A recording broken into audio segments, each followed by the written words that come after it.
नमस्कार, हमारे साथ बीजेपी के पलामू से सांसद, वरिष्ठ नेता और झारखंड के 2 बार डीजीपी रहे विष्णु दयाल राम जी हैं। मोदी जी पहुंचे आज गढ़वा में, पहली बार कोई प्रधानमंत्री आए हैं और कहा जा रहा है कि माहौल बदल गया है।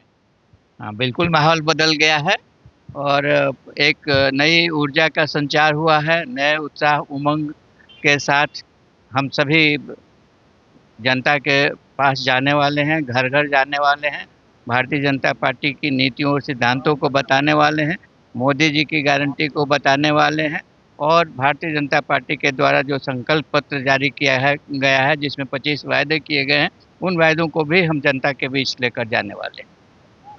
घोषणा पत्र जो जारी हुआ है उसमें भी जो चीज़ें चल रही हैं कि बेरोजगारी भत्ता जो पिछली बार हेमंत सोरेन ने भी वादा किया था, नहीं मिला झारखंड के युवाओं को, वो बीजेपी ने भी कहा है। मैया सम्मान योजना झारखंड की हेमंत सरकार लेके आई और उसके बाद गोगो दीदी योजना 2100 रुपये देने की उसमें बात है।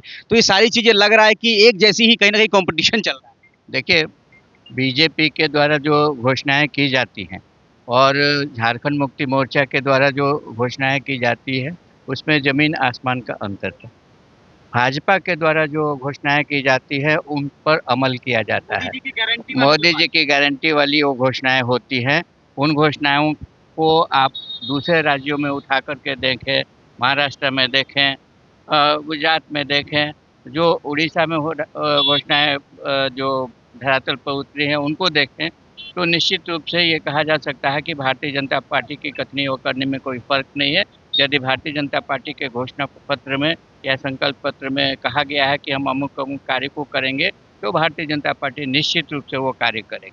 आखिरी सवाल रहेगा, पलामू से लोकसभा में हैट्रिक लगाई अपनी जीत की और पलामू प्रमंडल में भाजपा का इस बार जो है जो जो भी चेहरे उतारे गए हैं, इस बार मोदी जी, अमित शाह के भी दौरे की बात है, योगी जी भी यहाँ पहुँचने वाले हैं। तो पलामू प्रमंडल में क्या होने जा रहा है?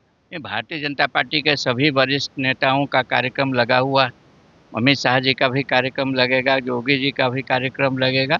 सभी लोग आएंगे, जनता के बीच ऊर्जा का संचार करेंगे और जनता को अपने द्वारा किए गए वायदों को निभाने का संकल्प दोहराएंगे और निश्चित रूप से भारतीय जनता पार्टी के उम्मीदवारों को इससे फ़ायदा होगा। हम इतना ही इस संबंध में कहना चाहेंगे।